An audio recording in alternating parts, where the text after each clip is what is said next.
Have you ever caught yourself saying, "I'll do that someday"? You know, that family trip you've been dreaming about. Or just sitting on the floor playing with your kids without checking your phone. Or finally chasing that little passion you put aside years ago. What if I told you that someday is the silent thief quietly robbing you of your life right now? Let me tell you about a guy named Mark. Mark was 42 with a wife named Sarah and 2 kids, 11-year-old Jack and 8-year-old Emily. He worked in sales, pushing hard every day. Long hours, late nights at the computer, weekends half gone. He told himself it was all for them. A bigger house someday, college funds, that dream vacation when things settled down.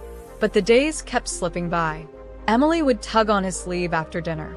"Daddy, will you read me a story?" He'd kiss her forehead and say, "Not tonight, sweetie. I'm beat. But someday soon, okay? We'll read as many as you want." Jack loved basketball. He'd stand in the driveway with his ball, hopeful. "Dad, just 10 minutes?" Mark would smile tiredly. "Later, buddy. I promise. Someday we'll practice every evening." Sarah tried to talk to him about it. Her voice soft but worried. "Mark, the kids are growing up so fast. We're missing you." He'd pull her close. "I know, honey. Once I hit that next level at work, it'll all change. I swear." He believed it too. Deep down though, a small voice whispered that something wasn't right. But he pushed it away. There was always tomorrow. Then one rainy afternoon, everything shifted. Mark was stuck in yet another meeting when his phone lit up. It was Sarah. Her voice cracked on the line. "Mark, it's Jack." He was riding his bike home from school and got hit by a car. "We're at the hospital." Mark's stomach dropped. The drive there felt endless. His hands shook on the wheel as memories flooded in. All the times he'd said someday instead of yes. What if he lost his chance forever? At the hospital, Jack was okay, thank goodness. A broken leg and bruises, but he would heal. Still, when Mark walked into the room, Jack looked up with tears in his eyes. "Dad, I was trying to do that jump you said we'd practice together someday." That moment broke something in Mark.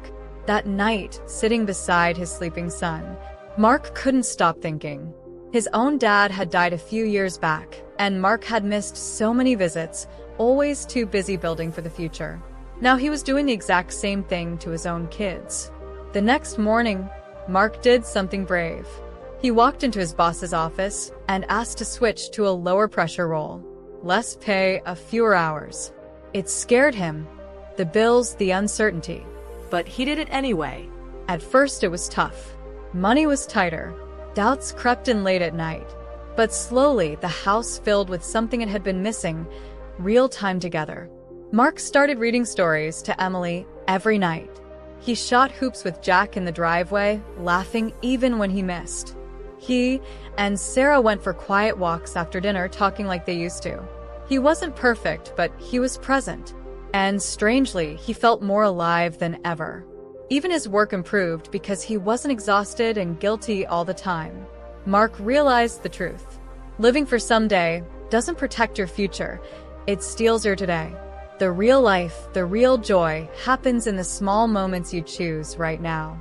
So, if you're waiting for someday, maybe today is the day you stop letting it rob you.